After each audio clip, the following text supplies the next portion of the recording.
Hola amigos de Consenso y Corazón. El día de hoy tengo un tema extremadamente interesante y que disfruto cada vez que lo expongo. Es la genialidad y la locura. Ya desde la antigua Grecia se consideraba por Platón, Aristóteles, que los verdaderos genios se encontraban más cerca de la genialidad que de la locura. La locura siempre ha acompañado a los grandes genios de la historia. Y para mí como neurocirujano siempre ha sido también un trabucle del cerebro y cómo algunas personas aparentemente excepcionales pueden lograr alcances científicos inefables. Bueno, pues ahora vamos a abordar ese tema, la genialidad, y para ello primeramente vamos a definir lo que es la genialidad. El diccionario menciona que la genialidad es la capacidad cerebral, la capacidad mental, extraordinaria por supuesto, de lograr crear cosas admirables o increíbles. Así es como se define la genialidad. Pero ¿se nace genio o se hace un genio? Conocemos por ejemplo el caso de Mozart. Mozart con apenas 6 años ya componía sinfonías y no niego que su padre, que también fue músico, seguramente le dio horas y horas de educación y tal vez completó lo que dice la ciencia actualmente, que se requieren 10,000 horas para dominar una actividad totalmente. Pero sin embargo, rara vez vemos que alguien a los 6 años pueda llevar tales atributos. ¿Tiene un factor genético? Posiblemente sí. No lo sabemos con certeza, pero sí sabemos que los genios también tienen otra característica. Rara vez después de los 30 años manifiestan esta genialidad. Normalmente se presenta entre los 15 a los 30 años. Hablaba Albert Einstein que una persona de 40 años estaba prácticamente acabada científicamente. Era muy poco probable que pudiera lograr. ¿Esto por qué se hace? ¿Por qué el cerebro es tan complejo? ¿Y por qué después de los 30 años no puedes acceder a esta genialidad? ¿Y tiene que ver algo el lugar donde vives?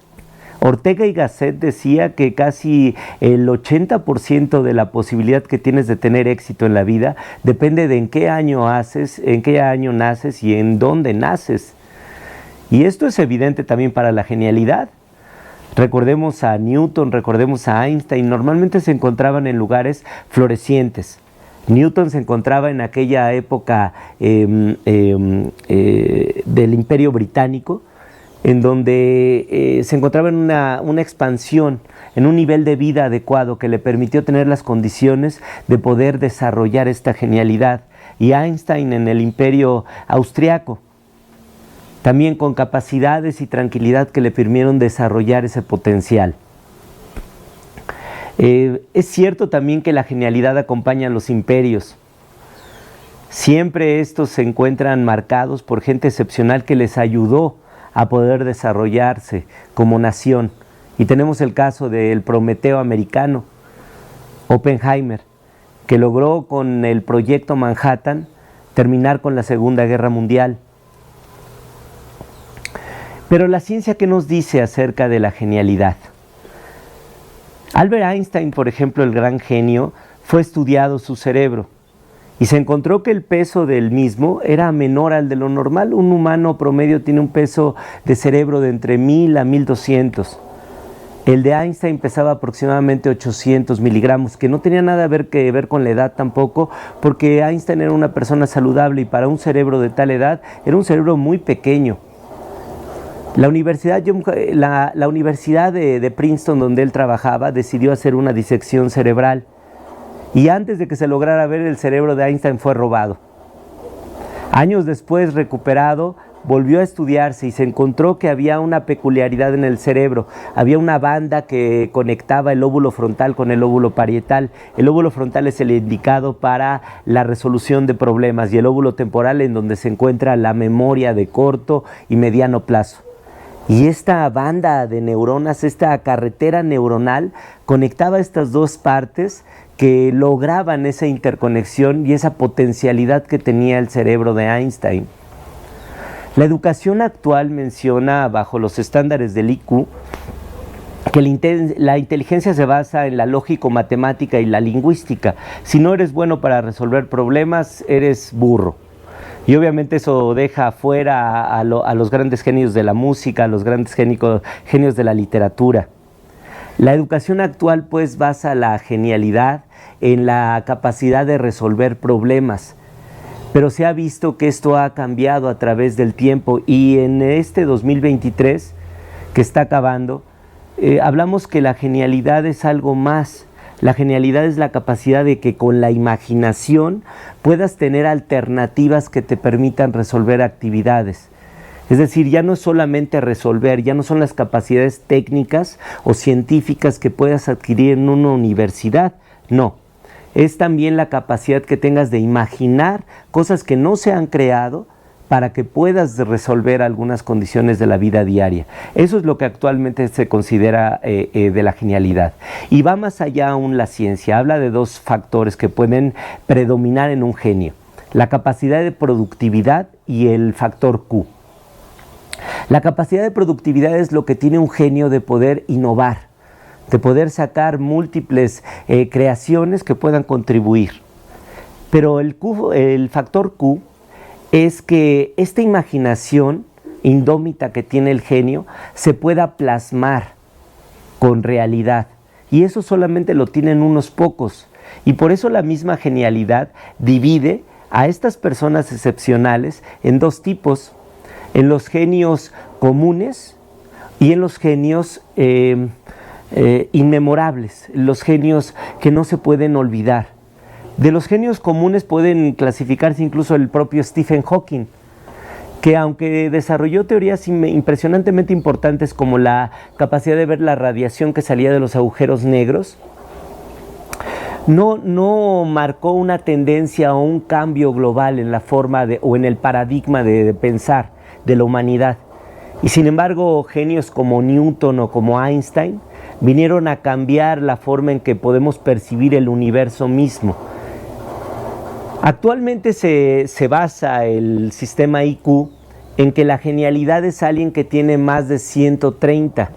Los verdaderos genios han alcanzado IQs hasta de 170, 180, pero realmente la genialidad no solamente se compone en el aspecto científico, porque ¿dónde entrarían los músicos? ¿Dónde entrarían los deportistas? ¿Dónde entrarían incluso la gente de fe? La genialidad también menciona que la persona que la posee debe de tener una capacidad de tener un autodescubrimiento interior, una posibilidad de estar en el momento presente todo el tiempo.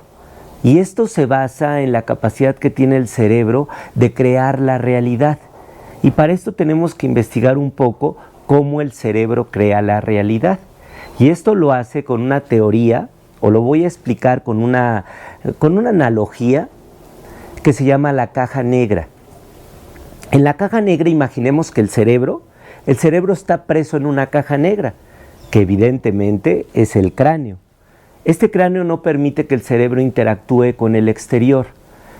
El cerebro, la única forma de que interactúe con el exterior es a través de los órganos de los sentidos: el tacto, el olfato, la visión, la audición, la propiocepción, es decir, la capacidad de que conozcas tu posición de tu cuerpo. Y es a través de ellos que recibe esta información. El cerebro entonces toma estos pedazos de energía y los transforma en una experiencia. Pero al solamente existir el momento presente, el cerebro lo hace obteniendo información de pedazos del pasado, de información almacenada en el propio parénquima cerebral. Experiencias que tú puedes tener en el día a día y que has tenido a través de tu vida. Entonces, lo que estás experimentando al momento de que estás escuchando estas palabras están siendo transformadas en base a tus recuerdos en una experiencia y en una acción. Es una especie de alucinación mental, imagínate tú. Pero eso te permite crear una realidad que incluso puede llegar a una realidad social. ¿A qué me refiero con esto? ¿Ves los billetes? Un billete de $1. En realidad no vale nada. Nosotros hemos acordado, en cuanto a la humanidad, en darle algún valor a un papel que no ostenta ningún valor. El dólar no es oro, no es plata, no es cobre, no es estaño, no sirve para comer propiamente, no tiene ningún valor comercial real. Y sin embargo se ha creado una especie de histeria cerebral colectiva que permite crear una interacción con la realidad. Pues bueno, eso los genios lo tienen mucho más exponencialmente avanzado. ¿Y qué dice la psicología? La psicología menciona que la genialidad o el rasgo de genialidad proviene del subconsciente. Sigmund Freud y Carl Jung hablaban de que la psique, nuestra persona, estaba dividida en dos tipos, el consciente y el inconsciente, y que el consciente luchaba porque el subconsciente no tomara el control.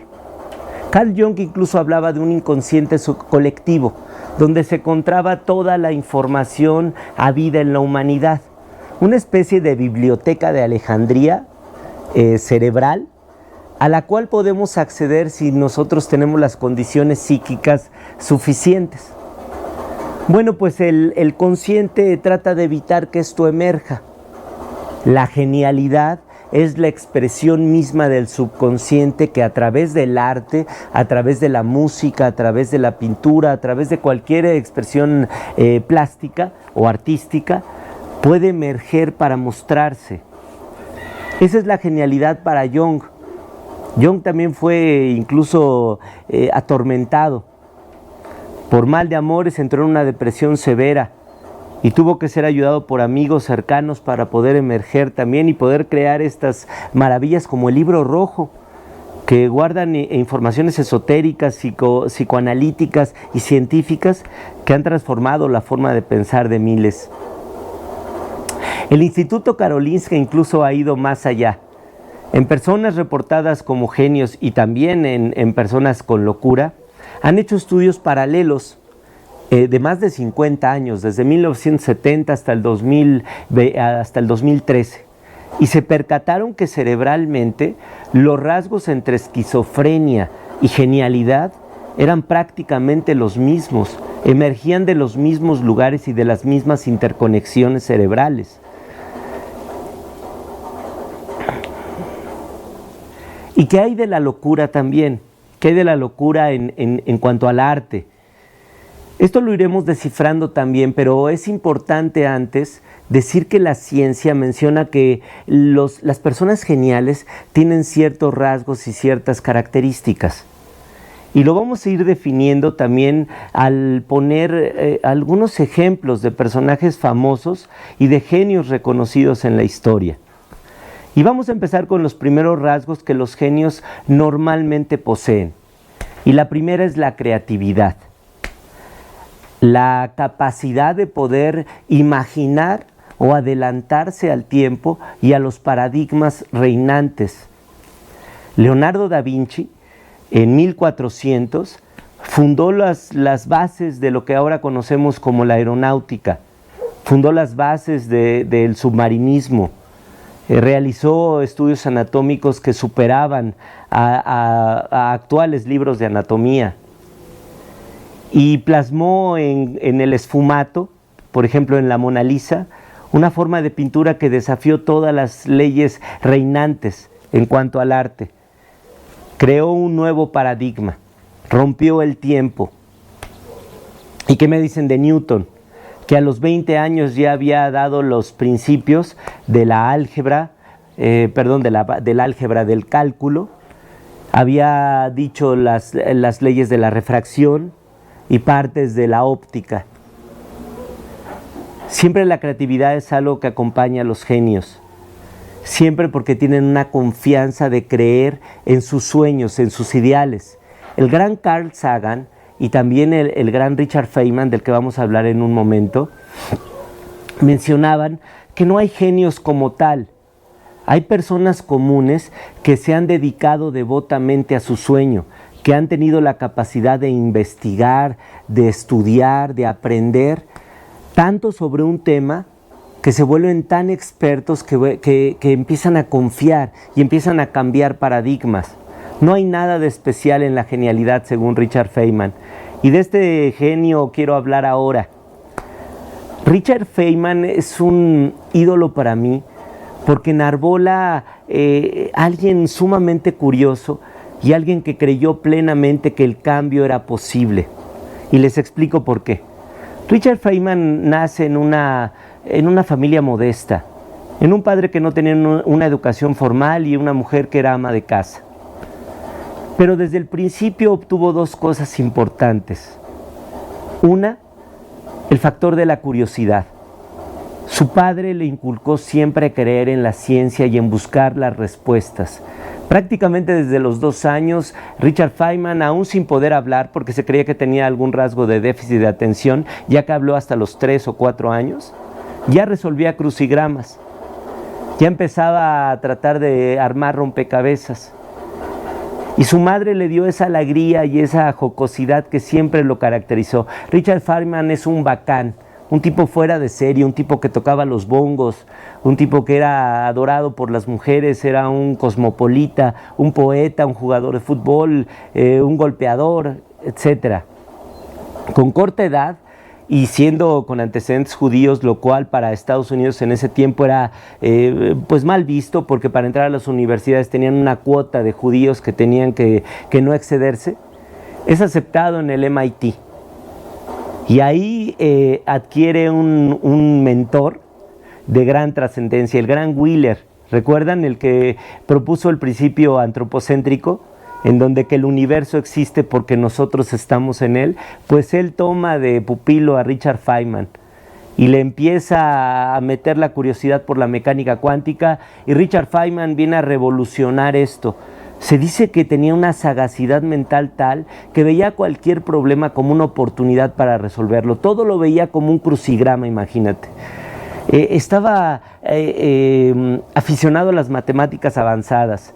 Se decía que a los 15 años, cuando entró a la secundaria, las matemáticas que se le enseñaron no tenían ninguna cabida para él. Y él incluso es aceptado en la universidad antes de tiempo, porque no había quien le pudiera enseñar y quien le pudiera transmitir conocimiento a un tipo tan curioso como él.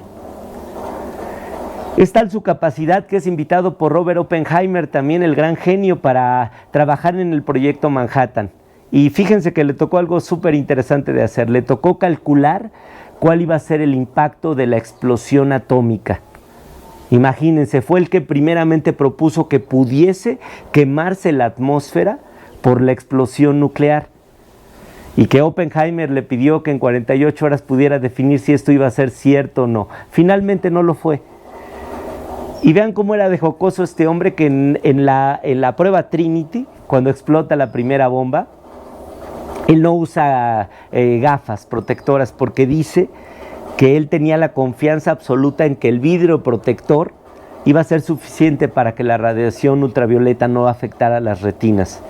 Lo llamaron loco, por supuesto. Y era un hombre también excepcionalmente bueno. Su primer amor, y creemos que su gran amor, fue una mujer que desde la primera etapa que conoció a Richard Feynman ya tenía una enfermedad mortal en su interior. Era portadora de tuberculosis, y aún con accesos ya de sangre, de tos, él decide casarse con ella, en un tiempo en donde la tuberculosis no tenía ninguna cura, era una sentencia mortal. Le da una vida buena a esta mujer, y durante más de 5 años estuvo cobijada bajo su manto de amor. Al final muere. Richard Feynman cae en una gran depresión, y la gente decía que era tan alegre Richard Feynman que aún en sus tiempos de gran depresión era un tipo jovial. Esa depresión hizo que su carácter cambiara. Él se reinventó a sí mismo, y de ser una persona por momentos tímida y por momentos poco social, se vuelve un tipo entrañable, un gran maestro, un hombre querido, un hombre reconocido, un hombre que le dio cabida a que el electromagnetismo descrito por Maxwell se hiciera cuántico, y lo que lo hizo poseedor del premio Nobel en 1965. Un tipo singular, que amaba la vida, que aquejado por el cáncer y habiendo experimentado la muerte, porque tiene un paro cardíaco, es resucitado. Y en su segunda ocasión, ya afectado por el cáncer terminal, menciona que la muerte es extremadamente aburrida y que él ha tenido que experimentar 2 veces. Richard Feynman nos dio muchas enseñanzas. Pero otra característica que deben de tener los genios es la pasión. Y de pasión no tenemos un genio más atormentado que Vincent Van Gogh. Vincent Van Gogh tuvo una vida tremenda. Trabaja en minas, se enamora, es despechado, nunca consigue un trabajo formal, pinta más de 900 pinturas, no vende ninguna en toda su experiencia. Sus grandes amigos son considerados también transgresores y parias del impresionismo. Su gran amigo Gauguin sale peleado por él por el amor de una mujer casquivana. Vincent Van Gogh, en un trance de amor y de celos y de locura probablemente, cercena su lóbulo izquierdo y se lo entrega a esta mujer y pelea con Gauguin y nunca más vuelven a verse. De ahí termina en el psiquiátrico con el doctor Gouchet y ahí pinta La noche estrellada, que desafía ahora incluso las ondas gravitacionales, porque se ve que el mismo patrón que tienen sus trazos, sus pinturas, los tienen también estas ondas gravitacionales.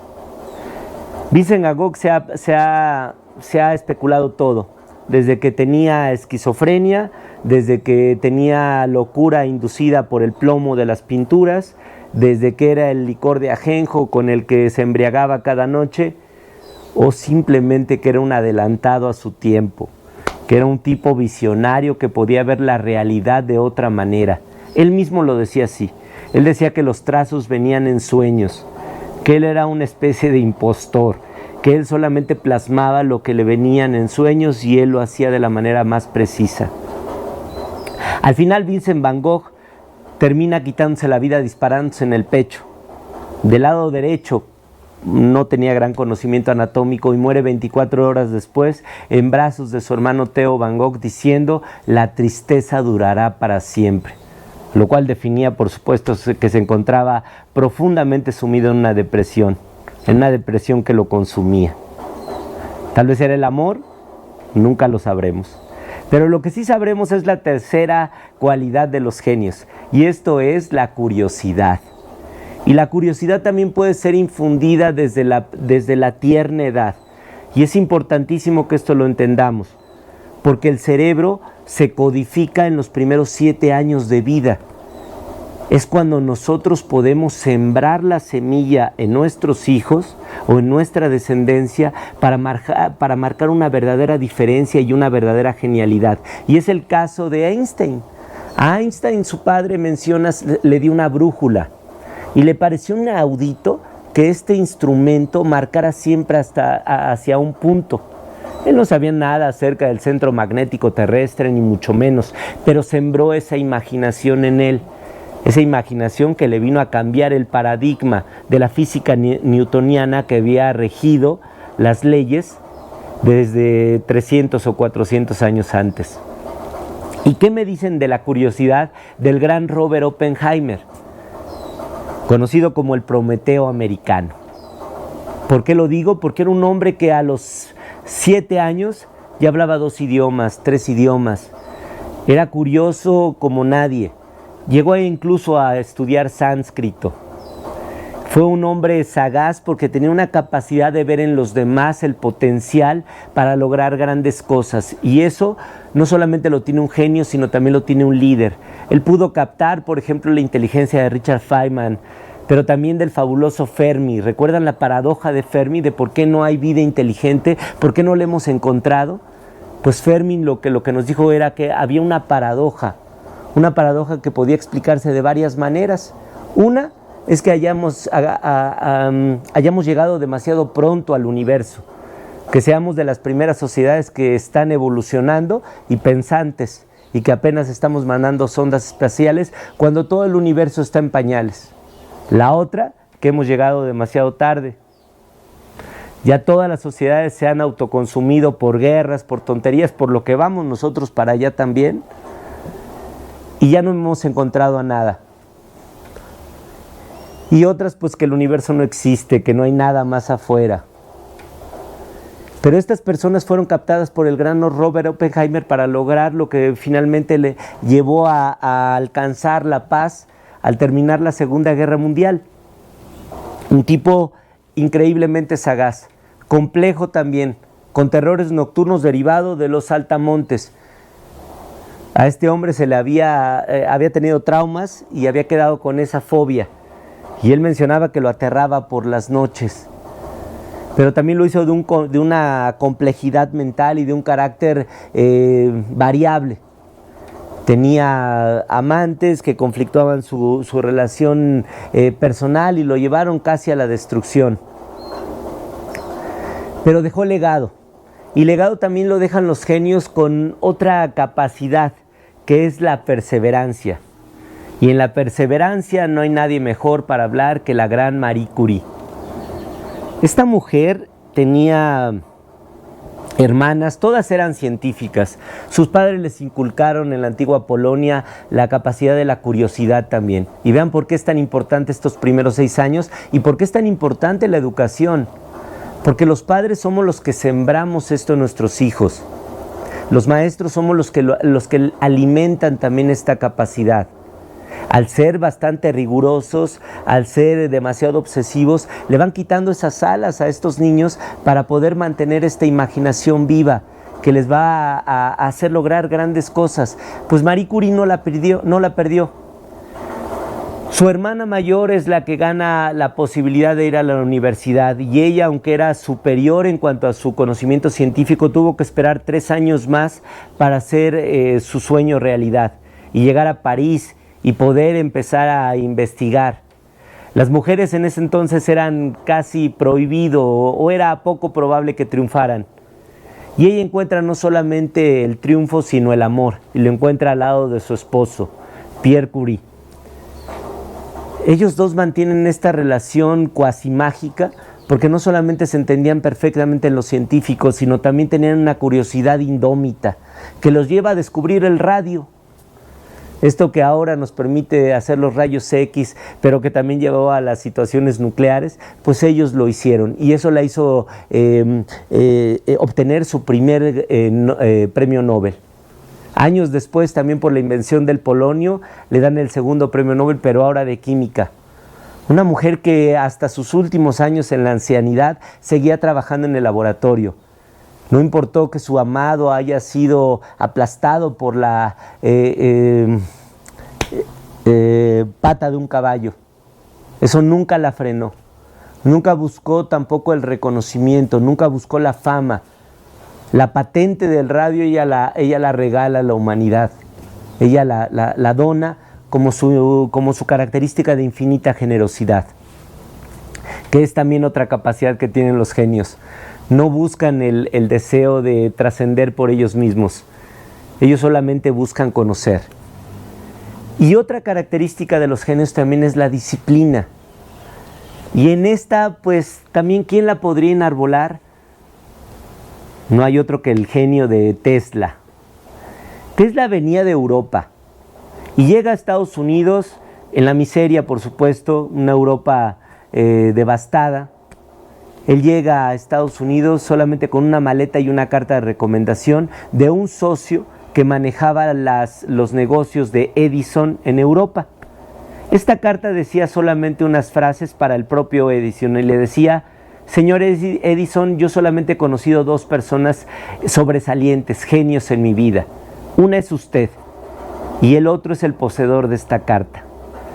Este hombre Tesla, un hombre apasionado de las ciencias, inventa lo que después se conoció como corriente alterna, que rivalizó con la corriente directa de Edison y que los llevó a separarse y a tomar caminos completamente y diametralmente diferentes. Uno buscó la fama, el éxito, el reconocimiento y el dinero, y Tesla solamente buscaba el conocer, el descubrir. Muere en la miseria en Estados Unidos, solamente con alimentos de paloma en su bolsa y debiendo la cuenta de un hotel que había estado habitando por algunos días, por algunas semanas. Y como él también tenemos la última característica de los genios, que es la excentricidad. Todos los genios tienen características extrañas. Se habla, por ejemplo, que el gran Richard Feynman, del cual ya platicamos, era un tipo que le gustaban las mujeres, que le gustaba el desastre, que iba a clubes nudistas, que tocaba el bongó, que se vestía de manera estrambótica, que al saberse galán no le importaba lo que los demás pensaran de él. ¿O qué me dicen del gran Salvador Dalí? El que realiza La persistencia del tiempo, que se encuentra en el MoMA en Estados Unidos, en Nueva York. A diferencia de todos de lo que podríamos creer, incluso yo, Salvador Dalí jamás consume drogas. Salvador Dalí solamente tenía aficiones extrañas y mucha confianza en sí. Siempre confió en su manera de pensar y en su manera de proceder. Por ejemplo, él tenía la característica de pensar en el sueño polimorfo o multifacético. ¿Qué era esto? Hacer pequeñas siestas de 20 minutos cada 4 horas.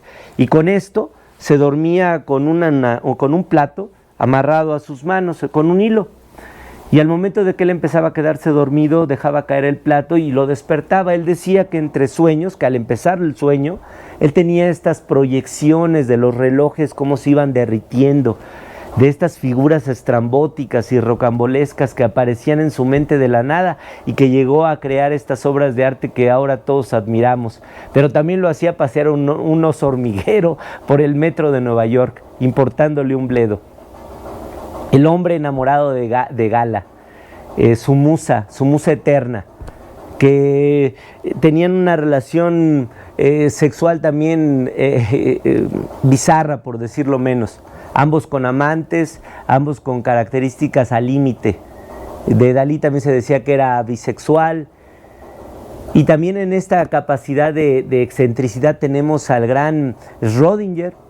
Schrödinger, también un padre de la mecánica cuántica, cofundador también del entrelazamiento del cual habló el gran Paul Dirac en su ecuación magnífica del entrelazamiento cuántico. Y déjenme contar esta historia porque es magnífica para enamorar a alguien.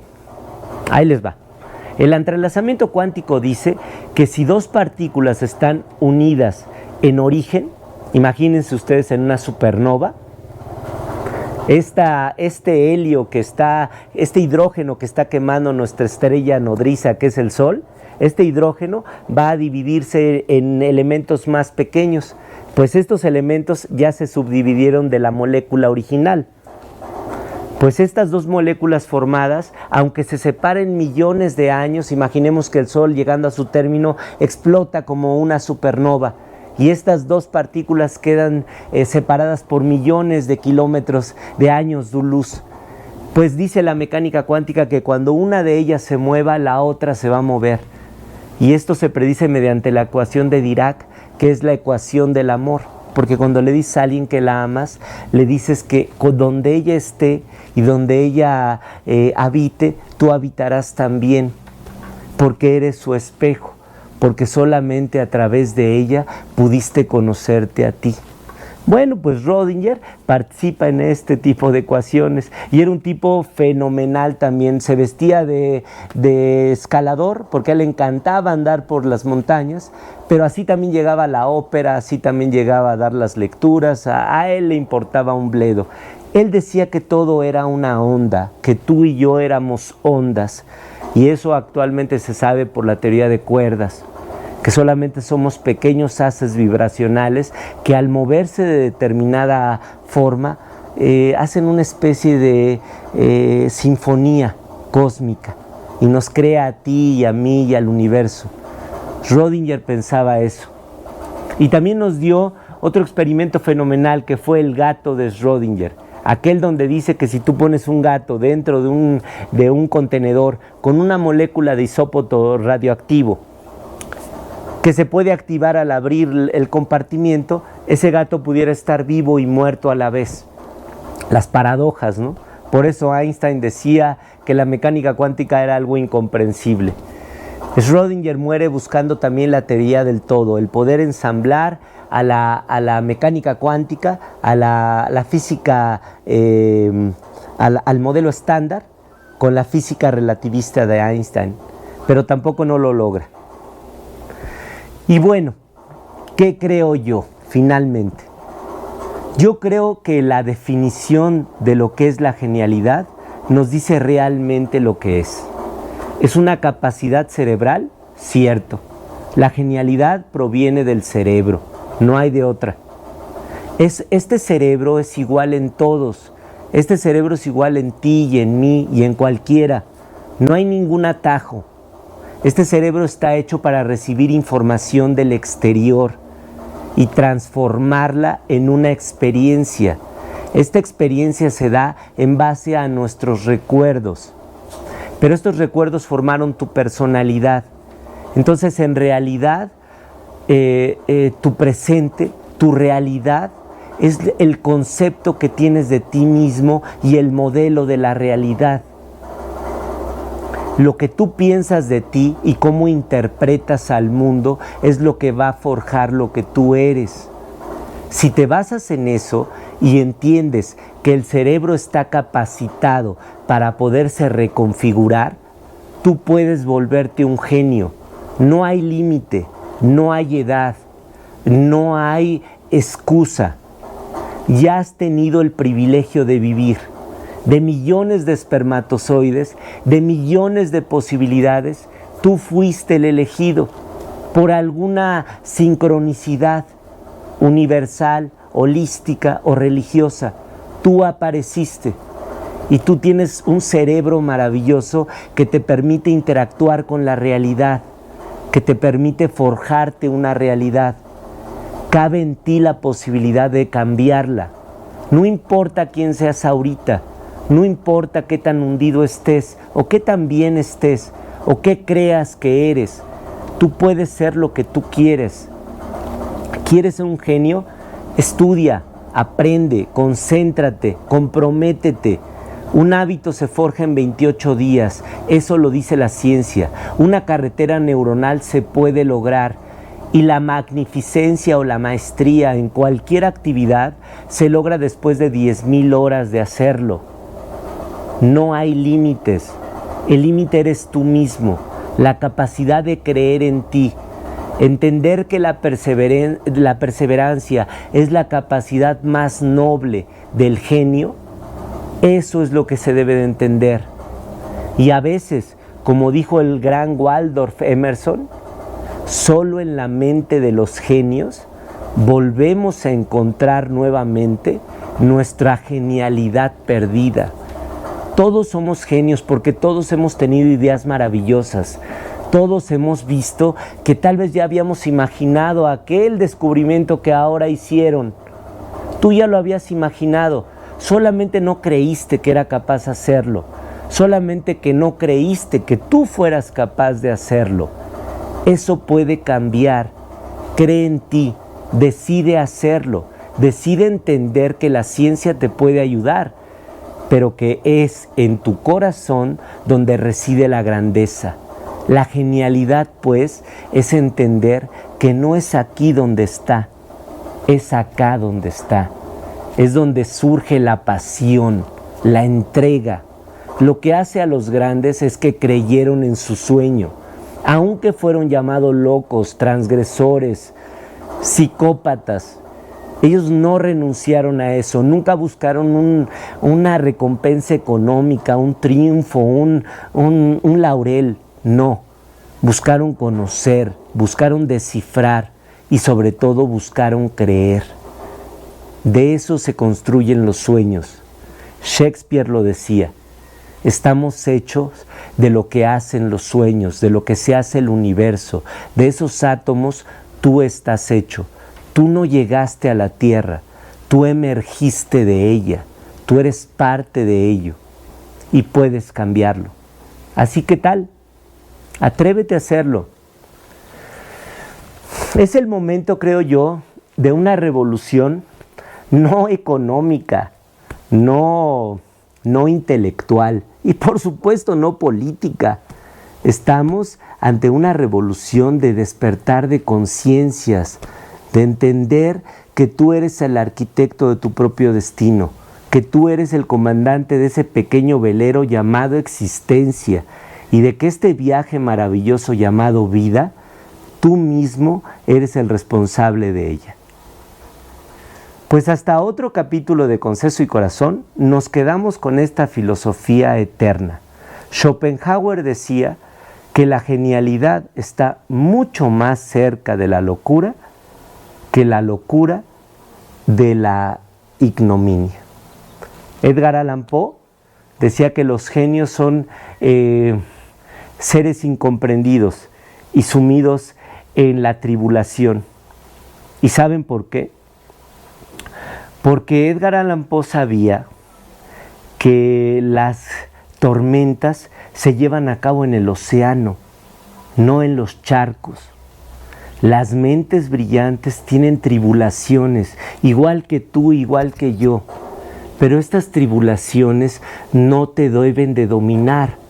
Los genios comprenden que el fracaso es solamente otra manera de aprender, otra manera de lograr el culmen. Atrévete a soñar y atrévete a entender que depende de ti el salir de esto, el lograr la grandeza y el confiar en tus sueños. Pues que tengan un excelente día, amigos, y hasta la próxima. Un abrazo fuerte y con todo cariño, con seso y corazón.